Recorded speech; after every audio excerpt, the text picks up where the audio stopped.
So my name is Joe Bupert, and I chose the movie Stand By Me. Um, and this is Miss LaChance, and this is about session 3. And Miss LaChance has been struggling with the death of her son Denny, who passed away in a car accident.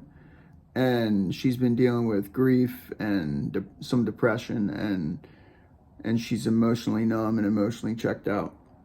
So I chose the cognitive behavioral techniques of behavior activation and cognitive restructuring to discuss in session. So, Miss LaChance, after watching the psychoeducational video called Coming to Terms with the Reality of the Loss, it contains some helpful education about the grief process.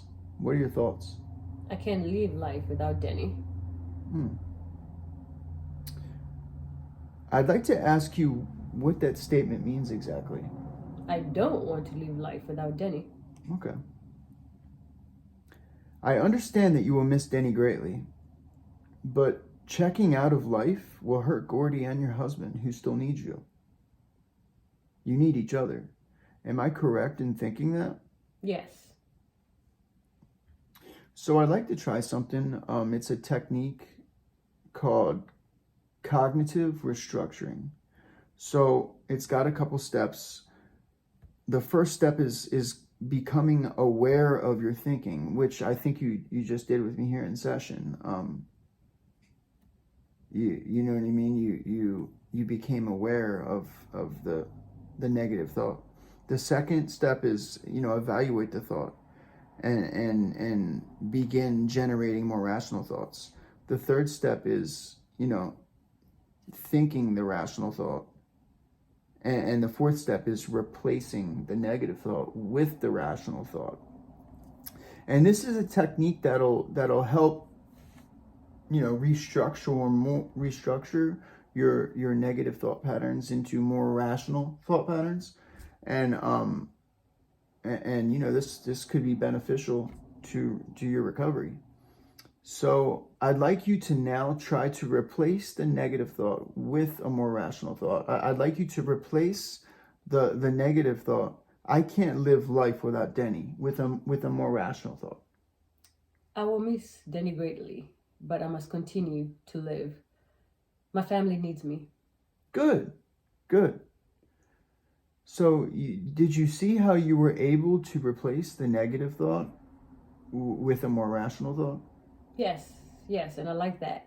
I will try that more often. Good. We will be using this technique often during session, and this is also something that you can practice at home. So I want to discuss now, last week, with you and Mr. LaChance and Gordy, we discussed a strategy and making a schedule.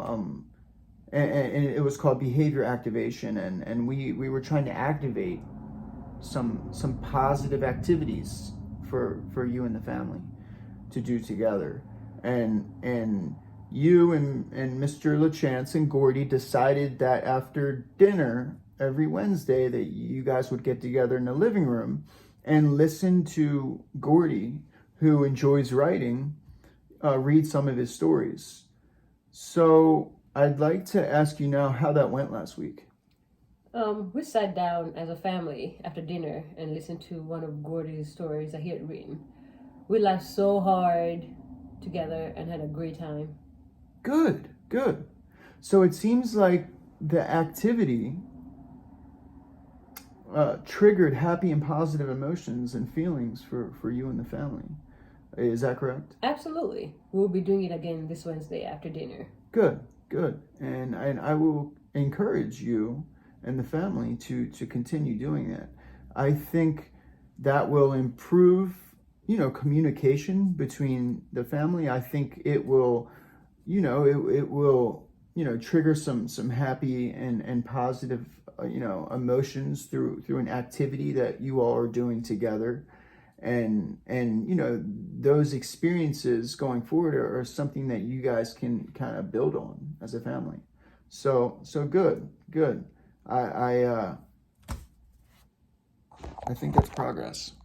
So, like I said, I incorporated two techniques of cognitive behavioral therapy into my session. One, I discussed how it went last week, and the other one, we talked about in session, the cognitive restructuring. We talked about, in session, and we did that technique. So, again, my name is Joe Bupert, and my movie was Stand By Me, and I did cognitive behavioral family therapy. Thank you.